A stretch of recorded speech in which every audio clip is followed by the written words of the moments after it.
Hello, everyone. Welcome to Textiles and Tea with the Handweavers Guild of America. I'm Kathy Group. I'm the advertising manager for HGA, and I get to be your host today. Today is a special day for me because we are sponsored by a group of loving friends in memory of Linda Jarrett. And it's special for me because she was in my guild and she was a sweetheart. And bless her heart, she even tried to teach me to weave, and we all loved her dearly. And sometimes there are people in your life who are just good people. That was Linda. And I know she's watching today, and she's going to be tickled pink because of our guest today was a good friend of hers. So just a reminder, we'll have questions at the end, the last 15 minutes. Please put your questions in the Q&A and not in the chat. We love your chats. Keep those comments coming, but I can't always see that. And I know I'll see the questions in the Q&A. Our guest today, Linda Jarrett's friend and yours, is Melissa Weaver Dunning. And Melissa is a hand weaver, a spinner, a knitter with over 40 years of experience working with antique equipment to recreate 18th century and 19th century home-produced textiles.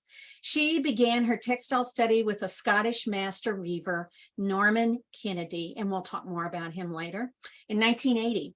She carries on this rich tradition in her own teaching. Melissa is an avid tartan and linen weaver. She's a compulsive knitter and lover of wool who enjoys sharing her passion for weaving and spinning with her students. She's also a ballad singer, specializing in the ballads and songs of Ireland, Scotland, and England before Napoleon's time, way back when. Hi, Melissa, welcome. Hi, it's nice to be here. It's great to have you. So let's start at the beginning. First thing is tea. What is your favorite tea? Rooibos tea, especially some of the wonderful blends of the Loose Leaf Tea Company. Oh, okay. You know, I never heard of that tea until I started doing this show, and now I hear it all the time. So tell us more about how you got started in weaving. Well, the first thing I tell my students is, hi, my name is Melissa Weaver Dunning, and yes, that is my maiden name. So I grew up with the name, and at some point, I'm sure I became aware of the fact that it was a trade name, you know, not just that it had some meaning beyond, you know, that was my dad's last name and my grandfather and so on. And actually, in our family, the ancestors who came from Strasbourg, which at that time was a German-speaking area, their last name was Weber, which is German for weaver. And so they were actually weavers in Strasbourg. When they came over, their last name was translated to Weaver. And as far as I know, there were no weavers who wove in this country, in our family, until this generation. I have 3 sisters, and 3 of us know how to weave and spin and sew and quilt. And so it came back in spades. And 2 of us are musicians. I always like to pull that 3rd sister in. That's amazing. You have the whole family involved. That's great. Yeah, it's pretty fun. Well, it's interesting because you are involved in so much the history of weaving as well as weaving itself. So do you think of yourself as more of a historian or a fiber artist? So I am definitely a fiber artist, a weaver and spinner and knitter who loves history. And so I read a lot of history. I started out with in learning weaving in a very deeply historical context. And I just love to read and pick up more of the little pieces that fill out the picture for me of who the old people, those old folks, who those old people were, and how they lived, as well as how they wove, the songs they sang. All these things for me just go together. It was so much more of a life rather than an activity.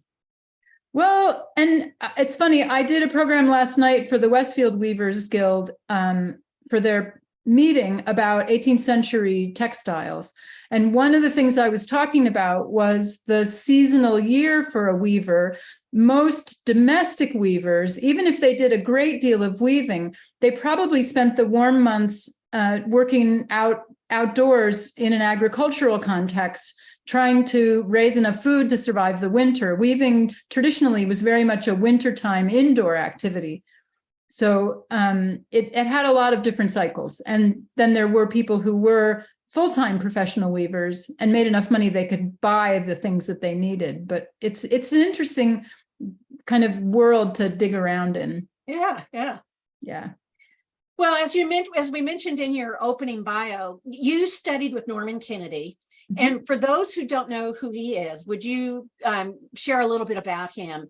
And then how is it you came to study with him, especially because you were just starting out as a weaver, right? I was, yeah. So first, I'll tell you briefly about Norman. He's originally from Aberdeen, Scotland. His people were mostly shipbuilders, sailors, worked in some way on the sea. And he got very interested in weaving, always says that he was born within the sound of a hand loom, because there was a weaving business across the street. It was power looms, but they always kept one of the old hand looms to do sampling on. So he says he was born, he remembers listening to the thump of the loom when his mother washed him in the sink as a little tiny fella. So he is really a throwback. And he says his mother used to say they should have thrown him farther. But he just was fascinated with the way things had been done. And interestingly, being born between World War I and World War II, he grew up in a world with a lot of what we would view as deprivation.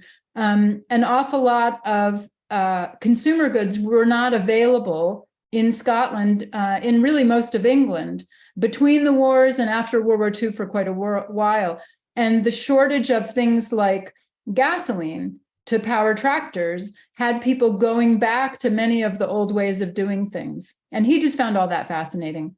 He came to the United States to sing at the Newport Folk Festival in 1960, and he represented Scotland as a singer and a storyteller. And he said when he came to America, he smelled freedom. And so he found a way to come back. He worked as the master weaver in Williamsburg for about 5 years. And then he met the woman who became the patroness of the Marshfield School of Weaving. And I got to go to the Marshfield School of Weaving mostly because I went to Goddard College, which was in the next town over. And after I graduated from college, I tried living in Boston and it just didn't suit. And I came back to Plainfield, and one of my sisters, my younger sister Annie, came, and we lived together, and she went and took a 6-week class at the school, and then I took the next cycle of classes. I went as well. So we were the Weaver sisters at the Marshfield School of Weaving. And that was, we had no idea how fortunate we were. When I met Norman, I felt like I was an empty vessel, and this is what I wanted to fill my life with. I'm sure I never told him that because he was not very patient or fanciful in those days.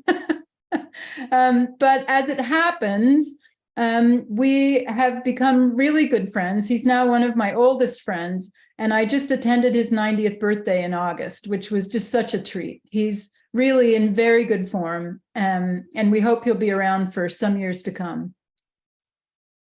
So at the Marshfield School, we worked on antique barn frame looms. We started the 6-week program with a paper sack with a pound of wool, raw wool. We washed it, it dried, we picked it, we learned to spin a singles, we learned to ply on the great wheel. We learned to spin pencil roving and ply it on the great wheel. And at the end of 2 weeks, we made a small blanket. And we dyed a little bit of our hand spun for colored stripes. And after that Friday afternoon, most of us said, could we do that part again? Because that part was way more fun. Learning to spin can have a really steep learning curve. But the weaving was, just great, and felt like instant gratification after 2 weeks of spinning. And then we spent 4 weeks designing, spinning, and dyeing to make a full-size double bed blanket in the old style, where you weave 45, 48 inches wide, you weave a double length, fold it over and sew a seam up the long side of your best selvage. And then you cut the top and it opens like a book. And that's how blankets were made for centuries. And so we made tartan bed blankets. So it was quite a challenge, but we learned an awful lot in those 6 weeks. And that's what lit the fire for me.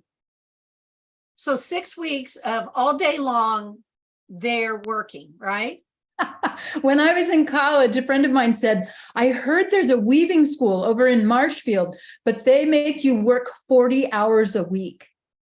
And as college students, we thought that was really quite shocking. Yeah, it's like when I went to John Campbell, it's like, aren't you going to go do this activity? And aren't you going to go do this? No, I'm here. I'm weaving. Leave me alone. I just want to weave 8 to 10 hours a day. Just leave me alone. Yeah, so I appreciate that. For most of us, having studio time, getting away from home and just having studio time, it's a real treat. It's a luxury. It is. No laundry, no phone, no make dinner, nothing. It was wonderful. Yeah. The one thing that struck me about you is that some people know a lot about, and I mean a lot about one structure, maybe a couple, but the more I read about you and the more I learned about you is that you have a large repertoire of weave structures. You know them well. So was that a goal for you, that to master as many of these weave structures, especially the historical ones, that you could? I mean, was that a goal for you?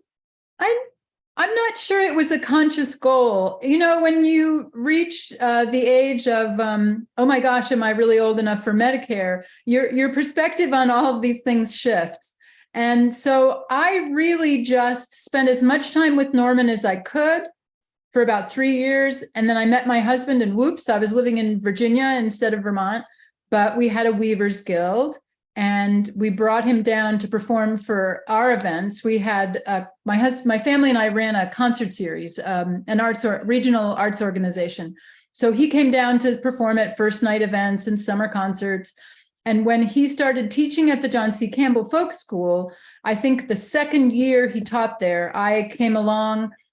He offered me his instructor resource so that I could afford to do that. And I took a class with him every year at the folk school after that, as long as he kept teaching. And so I just did whatever Norman had on offer. And one year it was 18th century household textiles, and I just ate it all up with a spoon. It was all so exciting to me. And then the next year, I think we did tartans, and that just blew my mind. It was the most exciting thing. Weaving tartans to me feels like I'm 5, and you're just going, oh, this is so pretty. And then you change colors and you go, ooh, that's so pretty. It's just, it's infinitely satisfying. So I just kept going. And any class I took from Norman, I wanted to learn as much about what was in that class as I could after the class was over. So really, I just kept going until we co-taught some classes together. And then I started teaching. At one point, he said, I'm not going to do tartan anymore. You take that. And I was like, okay, yes, please. And then I started developing some classes on my own. I kept asking him about tweeds, and he kept saying, we can't get the right yarn. And I thought, but we could still make something like it, couldn't we? And so I just picked that up and put that together myself. And yeah. Well, speaking of tartan, that's another historical structure that you're very well known for. And as a matter of fact, I believe you're teaching it this summer, right, at Convergence? I am. I'm very excited to be teaching at Convergence in Wichita. And I have a 3-day tartan class. It's a round robin. And for those of you who aren't sure about round robin classes, I teach a really good round robin. It has rules. And the first rule is be nice. And one of the other rules is no hovering and leave the loom ready for the next weaver. So if you've had stressful round robins, you can relax in this one and just have a good time and learn a lot. So robins, you learn so much. You You see so do. much. You walk away with so much. Yeah, I love sending people home with a stack of samples that are Yeah, all yeah. different. And with tartan, being able to weave a whole lot of different ones, you really, really understand what's going on and get comfortable with changing colors and, you know, all the things. And I love doing history lectures in the context of my classes too. For me, that's really fascinating. And a lot of my students seem to really enjoy that. Well, I was amazed when I heard about the history of the tartan. I mean, it was a really political thing, right? Yeah, it's fascinating. I have when the pandemic started and quarantine, I started doing online lectures for guilds because I had about 8 slide lectures that I had previously been doing in the context of teaching a workshop, but I realized that they were really perfectly good standalone programs for guild meetings. So that was a great discovery that I had something I could offer people who were stuck at home and that I enjoyed talking about. And my tartan, I did quite a few of these for my local library, and they're all on YouTube. If you go look for me on YouTube, there's an awful lot to see there. I did a song a day project during the quarantine period, and I ended up posting 284 songs, and they're all up there. I did a couple of weaving videos. The very first conference that was canceled for me on my schedule was the Tropical Weavers concert and conference in Florida. And I felt so badly for those students because I knew how much they'd been looking forward to it. So I offered to do a sample exchange with my class, with anyone who was interested. And I also made a couple of videos for them on the topic that we were doing, which was 18th century linens. So there's a couple of weaving things, but they're also outside of my channel. All of my lectures are available, and there are some other things. There's a video from Mount Vernon that is really kind of fun. Wait, I have to tell you this just really quickly. My youngest, no, I guess she's not. Well, anyway, my niece, my youngest sister's daughter, is going to college, and her professor, it must have been a history professor, showed the video, my video of weaving at Mount Vernon in class, and my niece just about lost it. She was like, "That's my aunt." So that's a fun story. And I have to admit, I've watched that video. It is so, it's interesting in itself, and we talked about this, is that I'm impressed how well made it is. I mean, it's very professionally done. Shows great detail, and you can tell when someone's videoing and they don't know what they're doing. Like they'll show, oh, that's cool, and you're like, that has nothing to do with what she's doing. But they did a beautiful job of making that video, and I encourage you all to go check that out on our website. My favorite part is that they videoed my feet, my bare feet on the treadles. Your little toes. Yep, my crooked toes. Well, another weave structure that has a huge history, which I just found out about a few years ago myself, is Acadian weaving. Mm-hmm. And it's just, there's a whole history to it. It traveled, it did this, it did that. So would you give a little history of what Acadia weaving is? And I hope this question doesn't seem bizarre, but why is something called Acadia? What is the characteristics? That's a good question. Okay. So the name Acadia, when the first European settlers came, the colonists came to the part of North America that became the maritime provinces of Canada, became Nova Scotia, Cape Breton, parts of Quebec. The very first map called that area Arcadia. And actually, I think that referred to the whole East Coast, like from Virginia north, which is a Greek word that denotes paradise.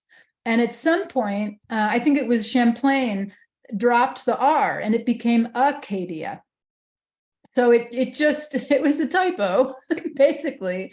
So the name Acadia refers to the people who settled in that area. They are culturally distinct from the people who settled in Quebec, because France at that time really had many different regions that had their own language, their own culture. So the people who settled in Acadia are primarily from Pitou, which is on about halfway down the west coast of France. And Quebec is mostly settled by people from Normandy.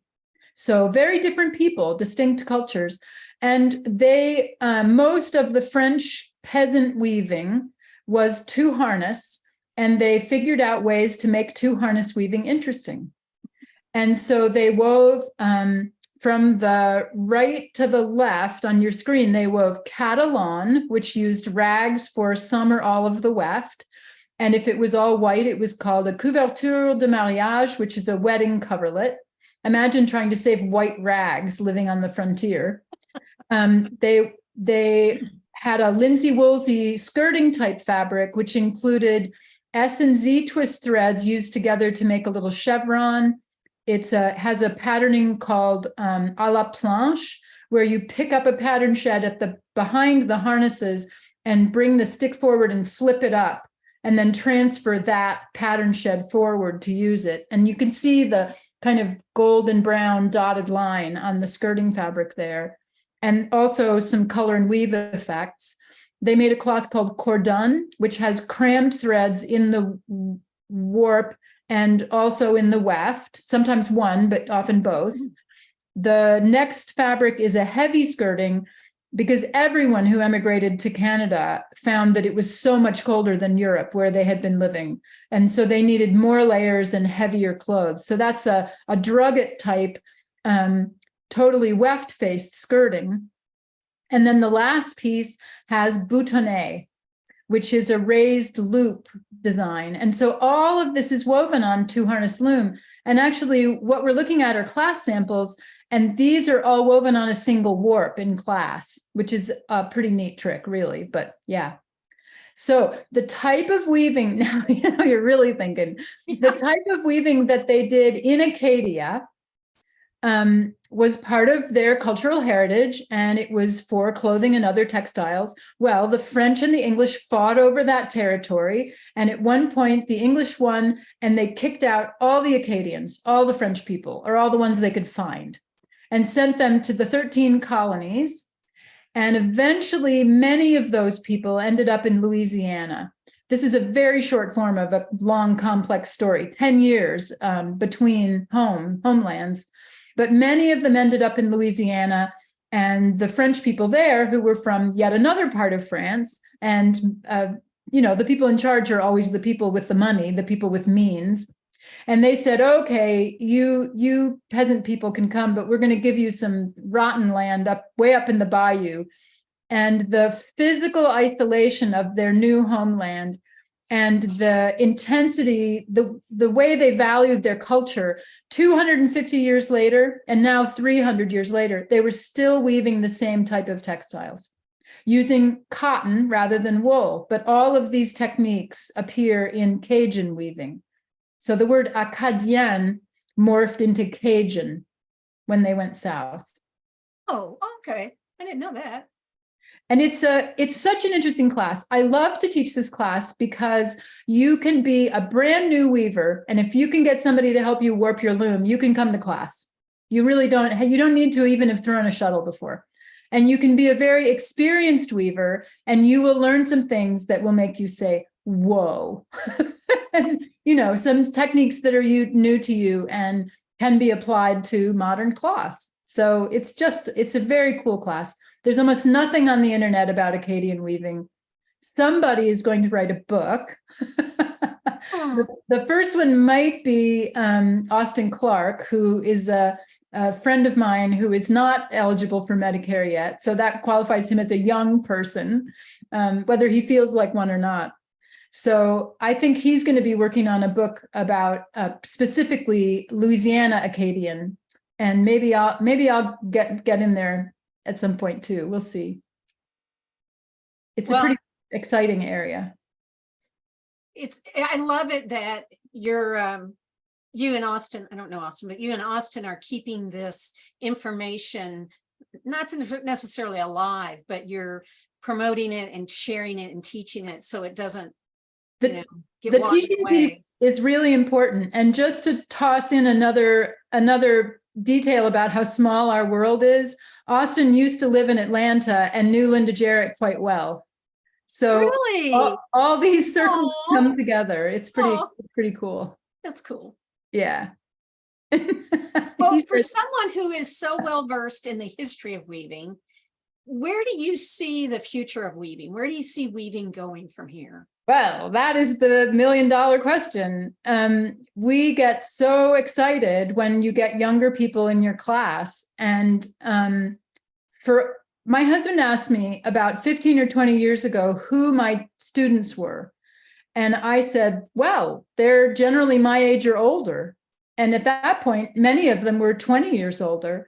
And when you get somebody who's under the age of, oh, I don't know, 40 or 50, you get so excited and you have to kind of hold back a little, like, don't jump in and hug them and scare them away.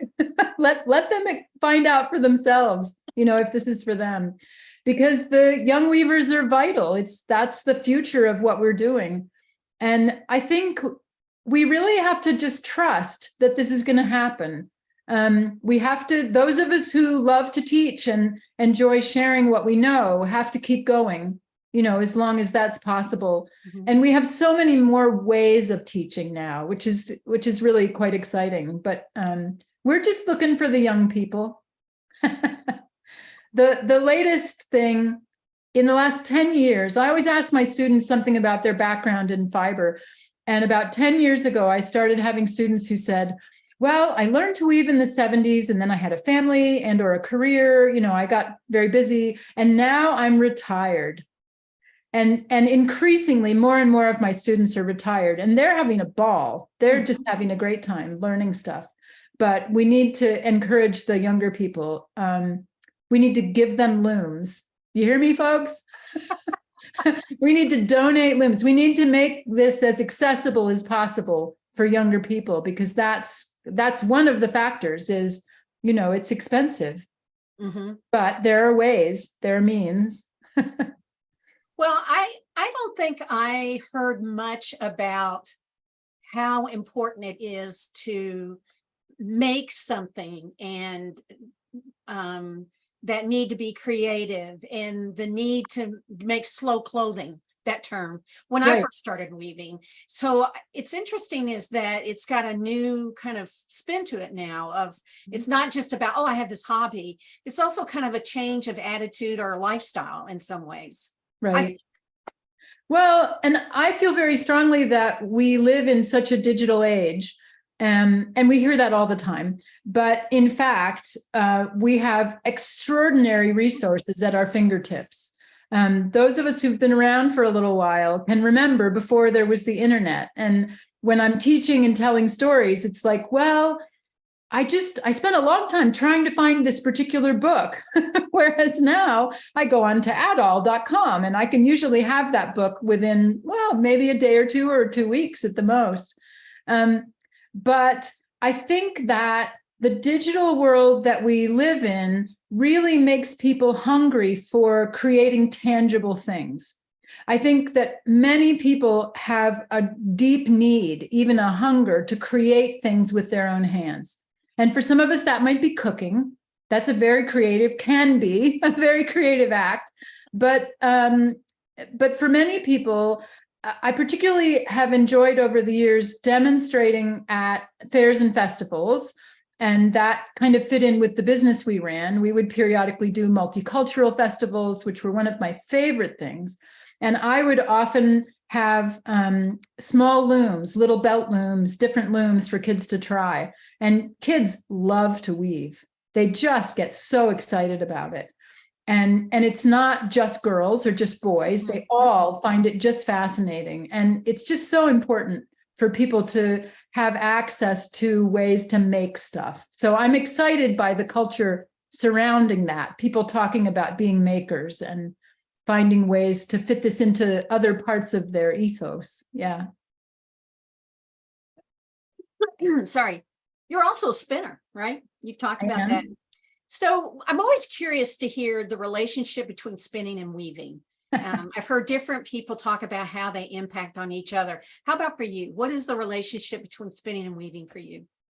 Well, so as I mentioned, the first class that I took, we started spinning first and spun for weaving. And I think the old people started with the sheep, how they had no other way to get yarn. And for Norman, he talks about shearing a dead sheep, picking wool off of the bushes, which is wool gathering. That's where that expression comes from, literally wool gathering.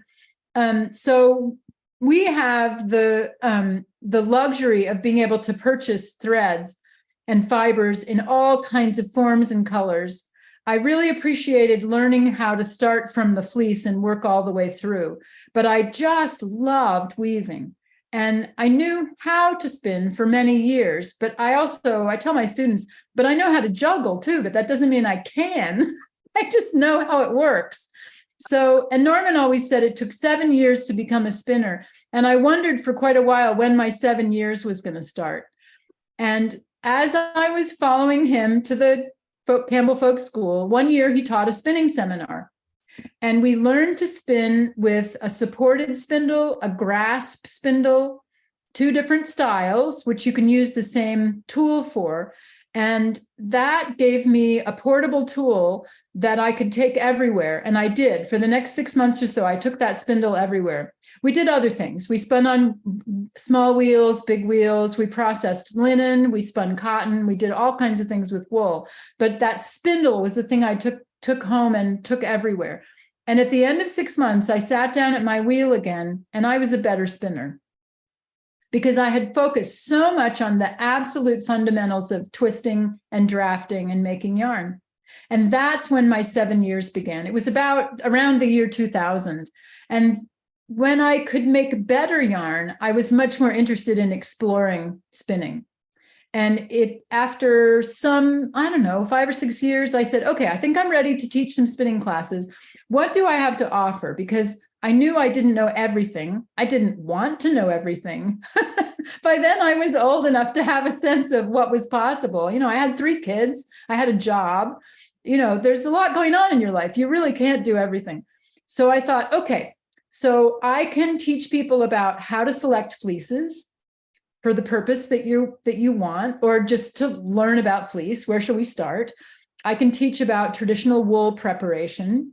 I teach an introduction to hand spindles, these 3 different techniques: suspended, supported, and what I like to call grasp. Norman doesn't like that word, but he hasn't come up with a better one for me, so I'm sticking to it. And what we're looking at in this picture here is all fiber from these wonderful, incredibly talented, artistic ladies who are, I think they're Greek Orthodox nuns, the Inglenook fiber. They're in the Boston area, and they dye the most beautiful fiber. And every time they have an upgrade, I hope I'm busy that day, because otherwise I'm going to be emptying my bank account. They just make such beautiful yarn. Well, we make beautiful yarn out of it. So I also teach a class about what to do with hand-painted braids, because I, like many people, collected them because they were pretty, but was intimidated. I didn't want to do a bad job. I didn't want to mess it up, this pretty thing. So that's a really fun class to teach. Less traditional, but quite exciting. So I just kind of found my place in the world of spinning. I also teach great wheel spinning, which is an awful lot of fun. Really just, yeah. It's a little bit like dancing and spinning at the same time. Only you don't need quite as much coordination. Oh, that's good. That's good. Well, I want to switch subjects here because I was reading your blog, or I was on your website or whatever, and I cracked up laughing because you are goal oriented, because you were going to Scotland and you said, I'm going to make a sweater to wear when I go. And I thought, there you go. And I thought, now that's goal oriented. That's okay. I'm going on vacation. I need a sweater for it. So is that true about you? Are you pretty goal oriented, or? I'm not sure that works all the time, but in this case, a friend of mine, Nancy Reeves, and I run the knitting group for our local guild. And that has turned out to be such an exciting and lovely partnership, because we sort of fill each other's gaps. We keep each other organized. No, I think she keeps me organized. And we decided, and we're always polling the group, what do you want to learn about? Because of course people come and go, and maybe we did a subject, 5 years ago, but here we are now. and they were interested in doing learning about Aran knitting, cable knitting. And so we meet once a month. So we planned 3 monthly programs about various aspects. And many's the time that I have suggested a topic and a knit along and maybe cast on and not really gotten any farther because the rest of my life was just too busy. But on this occasion, I said, okay, this time I am going to knit a sweater. And let's see, we started this project in, I think it was the fall last year, maybe September, October. And I was planning a trip to Scotland with my family and my daughter-in-law's family. And we thought we were going to go in, late April or May. And I said, I can certainly knit a sweater in 6 months. And so I had a wonderful time choosing the pattern. I had some wool from my local friends at Solitude Wool. I bought my first sweater quantity of Solitude Wool some years ago when I had a little windfall. It's not the cheapest yarn, but it's just wonderful to work with. So this is a Corriedale blend, and I had bought enough to make a cable sweater. I had plenty of yardage, and I picked out a Carol Feller pattern, and I started this pattern, and it's quite interesting. It starts with a bind off in the middle of the back yoke, and you knit this way, and then you get the stitches you started with and knit that way, and then you pick up the front, the back. It's a very interesting structure, and the pattern is so well written, you just do what she says, and you find yourself, making a sweater. And so it was a really enjoyable experience, but as I got close to my deadline, as so often happens, I was kind of pushing it a little bit. And as it happened, I had the body done in plenty of time. I knit the first sleeve in the car driving to Boston. I knit the second sleeve while I was in Massachusetts. We allowed ourselves a day or two up there just to visit before we started the trip. I knit the button band in the car on the way from Western Massachusetts to the airport in Boston. I wore it on the plane, and the trick was getting the needles out so I could wear it. And, you're juggling, you're trying to bring the least amount of stuff, so I was depending on wearing this sweater on this trip. So I knit the buttonhole band in the Airbnb while everybody else was napping, and my son and I were trying to push through jet lag. And so I'm nodding off over my button band, but I got it done. Sewed the buttons on. So the second morning that we were in Edinburgh, I put on my sweater and I wore it for the whole 2 weeks of the trip. So no, my projects do not always operate on a neat schedule, but this one, I pulled it off at the last minute.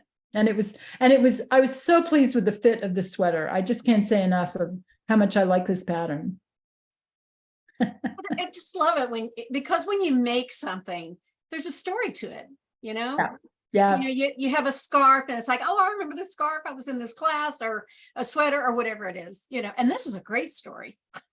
It is. This is the sweater I finished on the way to the airport. That's right. Serious work there. Serious. Yeah.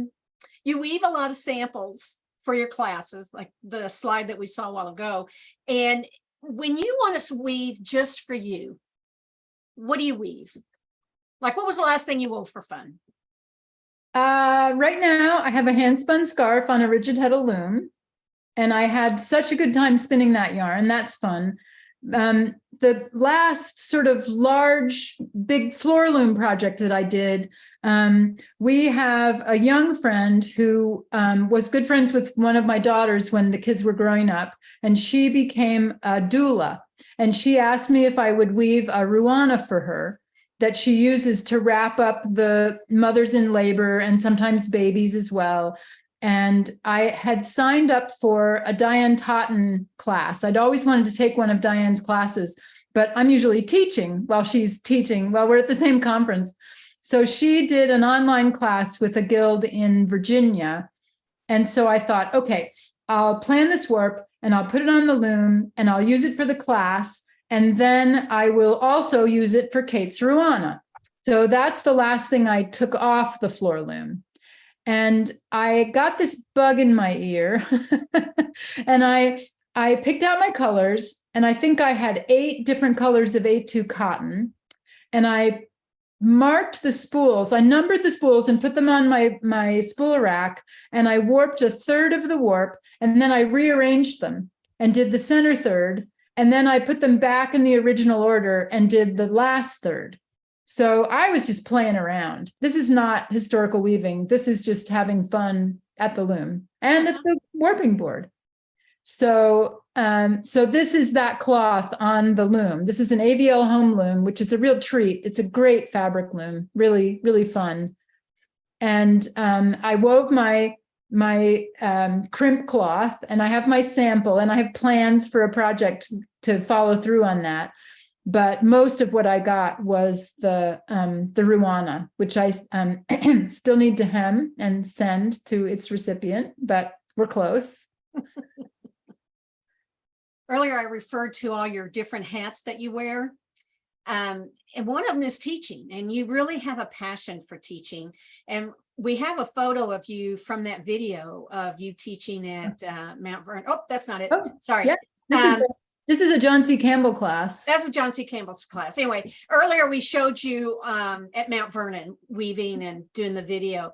So what was it about teaching that, what does that do to you? What does that feed for you? Or up there it is.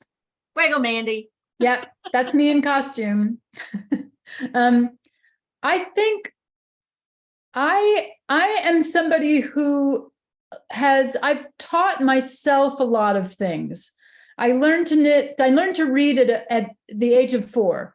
And I think I have been sucking up information all this time. And at some point, and the college I went to was very unstructured. We did have classes, but we had no grades. We wrote evaluations. It was a very different kind of learning experience.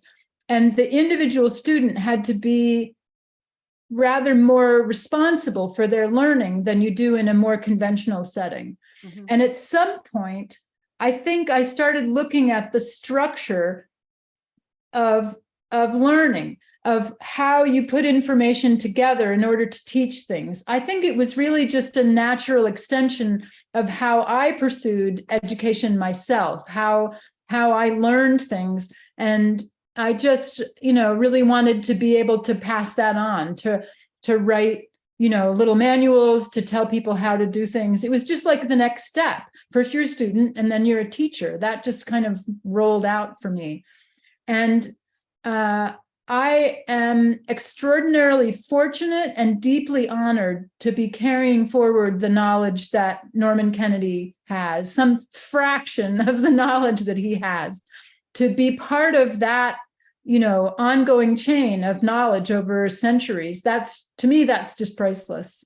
And so I enjoy teaching, but I also feel a great responsibility to pass on, to share with people. And apparently I have a lot of patience. Less so with myself, perhaps, but I don't enjoy teaching children, but I really love teaching adults. So. Well, I admire your ability to do that. I mean, even when you're doing something like at Mount Vernon, the people that you touch, there's. Yeah, that opportunity to talk to people of all ages about what you're doing, something that they have not seen before. I have a vivid memory of the first time I saw somebody spinning. I took a year off between high school and college, and I lived in Durango, Colorado for part of that year. Wow. And there was a little festival in the spring when the weather got nice and everyone was so happy to be able to be outdoors.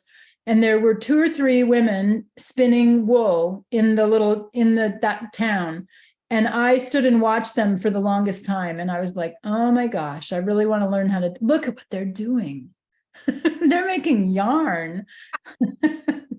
So I think, that's just that the idea of being able to create that spark, to be the person that somebody sees and says, oh, I want to know more about that. To be part of that ongoing chain is just really exciting, satisfying, all the things. So what's next for you?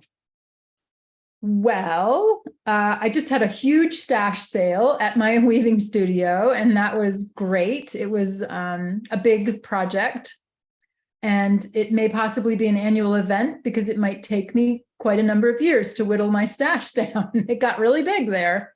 But the next class I'm teaching at the John C. Campbell Folk School the last week of October, the week that's the end of October and the first part of November. I'm teaching tweed weaving. It's going to be a round robin class, and tweed is one of the subjects that I find really, really fascinating. It has a historical context. It's actually more than one kind of cloth, because some of it is patterned and structured, not unlike tartan, but distinctly different. And some of it is really more about color. And the color part of it is always terrifically exciting. And I'll just add, I know this is in 2 weeks, well, a little less than, but we still have room in the class. If you happen to have the time, we would love to add you to that class. We're going to weave round robin samples, and then each student will weave a scarf on their loom. We may have to draw straws to see who gets which loom, but you'll go home with a scarf and a set of samples. And I really, really love teaching at the John C. Campbell Folk School. It's one of my favorite places to teach. The opportunity to go from cone to cloth in a class is a rare thing. So most of the classes that I teach, students bring a prepared loom to class. And at the folk school, we start with yarn on the cone. And I get to teach the warping method that Norman taught me, that some people find really changes their life. Some people don't enjoy warping and aren't confident and find it tedious. And this is a very efficient way to do it. And my goal is to do it right the first time so I can move on to the next part, which I enjoy just as much. So it's a great, great opportunity. And the folk school's just a wonderful place. It's in the Smoky Mountains. It's beautiful. Yeah. The food is great. The community is great. It's an intentionally non-competitive learning environment. I just can't say enough. And they've given me so many opportunities to learn and grow as a teacher. I've been teaching there for, I think, 28 years now. And I kind of can't believe it. Yeah, I know, I was just a baby. When you were 5, you first started teaching. Yeah, I guess. Yeah. Let's see. I have a 3-day class at Redstone Glen the week after Thanksgiving. That's 18th century household textiles. And then I'm getting my knee replaced about a week later. Oh, wow. So I've got some downtime, and I'll be at the Florida Weavers Conference in March. And I will probably be doing 18th century household textiles for my local guild in April. And then I'll be at Convergence in Kansas doing tartan. And Martha and I will be teaching our class. It's called Sing Till the Work's All Done, which doesn't tell you what we're going to do, but it gives you a good sense of the spirit of that class. And that is spinning worsted for warp, spinning woolen for weft, weaving on linsey woolsey on a floor loom that's ready warped. The students have an option to weave on rigid heddle looms, or we had somebody on a band loom for the last class, and natural dyeing, and really kind of any direction.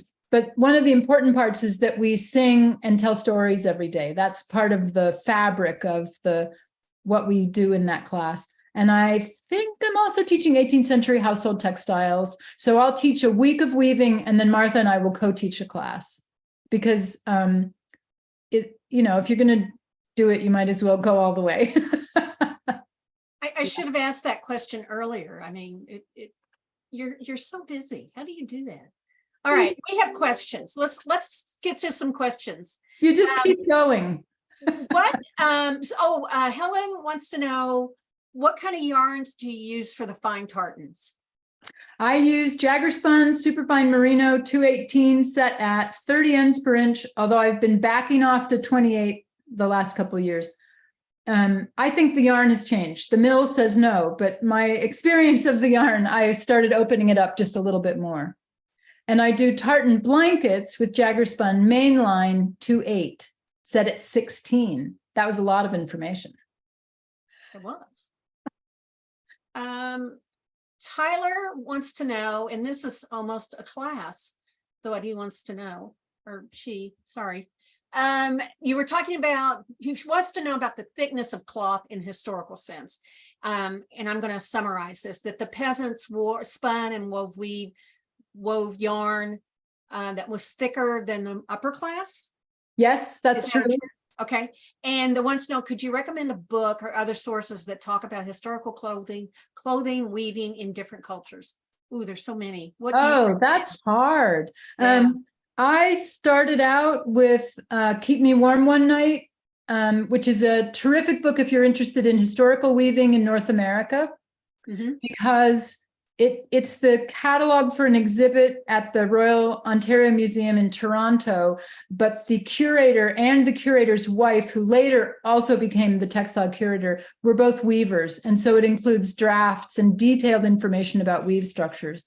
It's only available secondhand. If you hold out, you can probably find one for $120 to $150. So Ouch. if you look it up and they're crazy money, just be patient, keep looking. It's so worth it. It's a wonderful book. Actually, what you should do is send me an email and ask me for my 18th century textiles handout, which has a big book list, because Oh, there you it's a go. long list. Yeah, Okay. yeah. And you can contact me through my blog. You can post a comment. Mhm. Yeah. When you weave with your hand spun, this is from Sarah. What do you use for weft? Right now, I've got Inglenook handspun that's about a sport light worsted, and I'm using that 218 superfine merino for the weft, because I chain plied the warp yarn, and I really wanted those colors to shine and stand out. So it's not completely warp faced, but it's mostly warp. It's like 75% warp faced.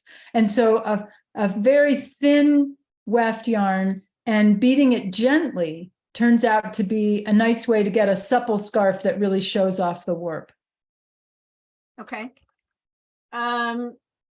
Sarah McCarthy wants to know, talk to us about color and your most challenging color. Ah.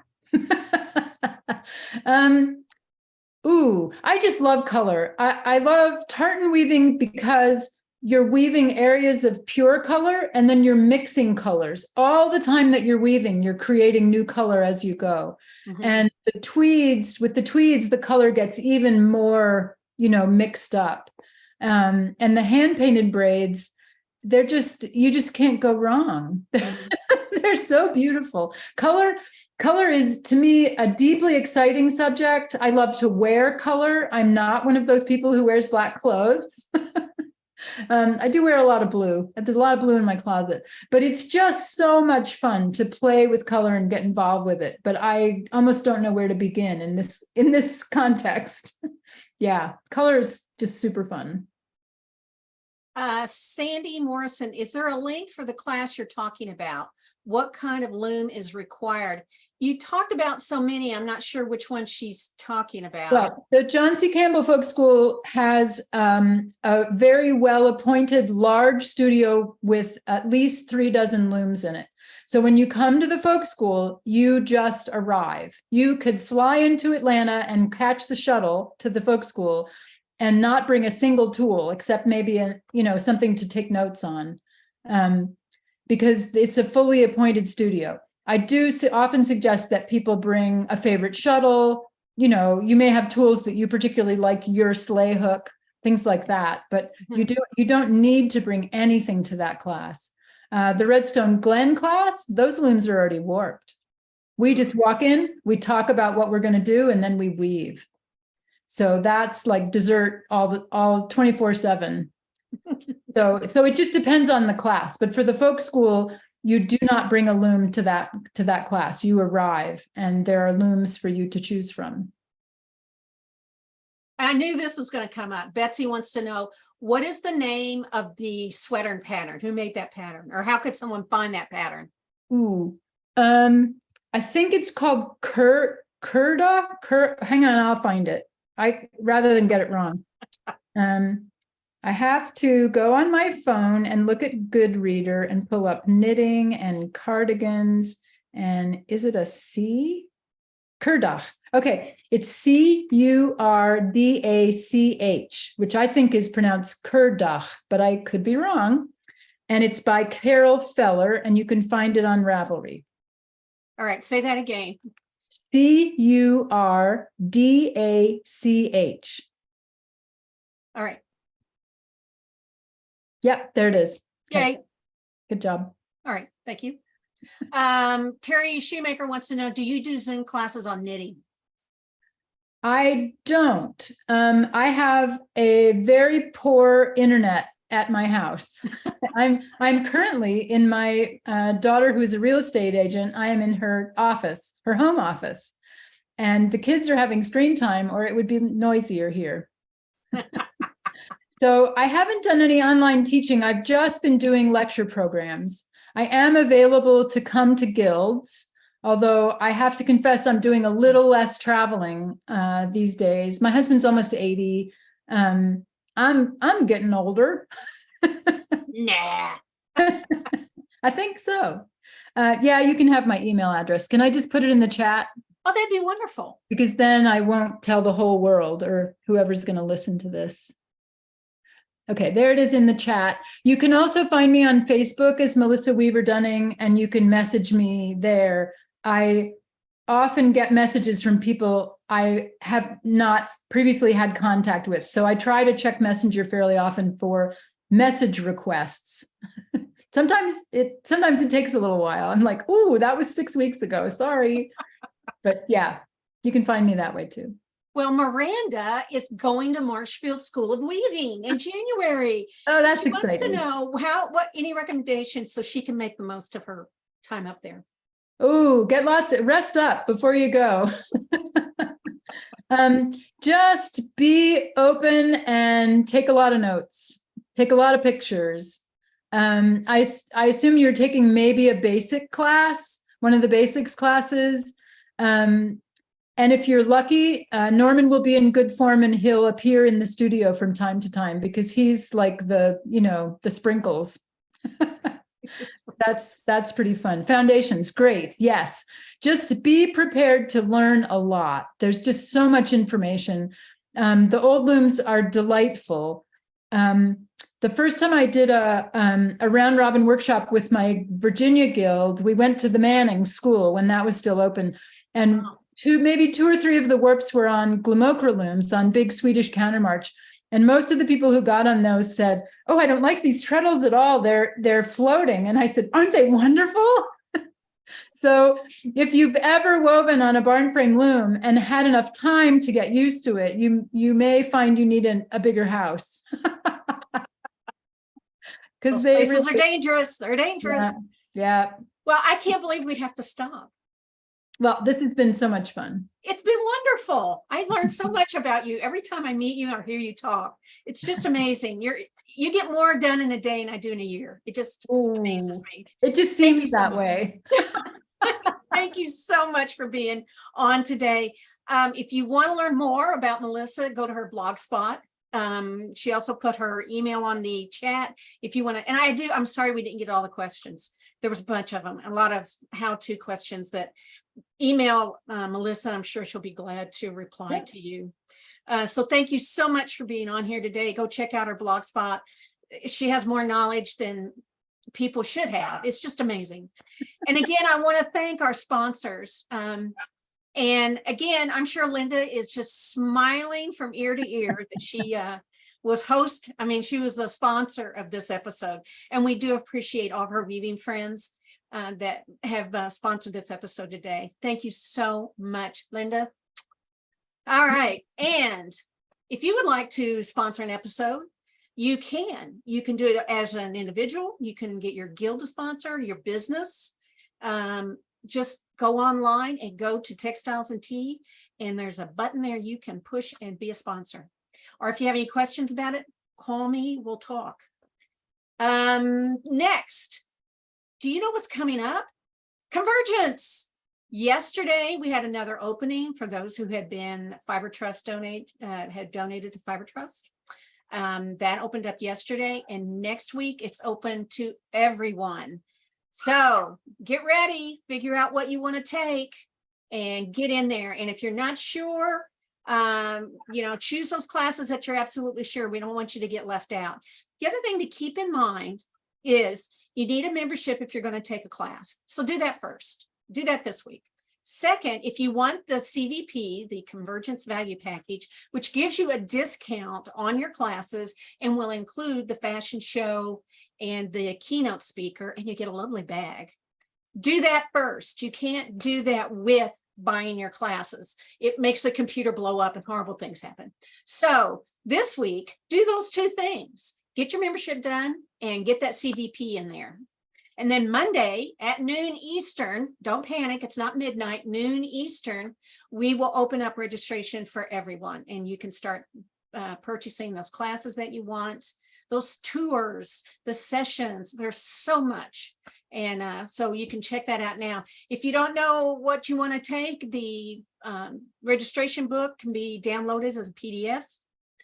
You can start looking through there and decide what classes you want to take. We're excited. The numbers look good. It's going to be a wonderful conference. We want to thank everyone who has supported these programs through your donations and your membership. Things like Textiles and Tea, Spinning and Weaving Week, Careers in Textiles, all of those things happen because of donations to the Fiber Trust and through membership. And we appreciate all the help and support by doing that. Thank you all so much. If you've missed any of the episodes, you can watch them. You can watch them on Facebook. You can watch them on YouTube. And I encourage you to sign up for YouTube, because you'll get a notice saying that a new episode has been uploaded. Next week, we're so excited. Speaking of Canada, we're going to have Louise Berube, who's going to be on. We're excited to have her here. I just want to hear her talk. I love her accent. So thank you all so much for joining us today. Hope you have a great, great week. And don't forget, happy tea.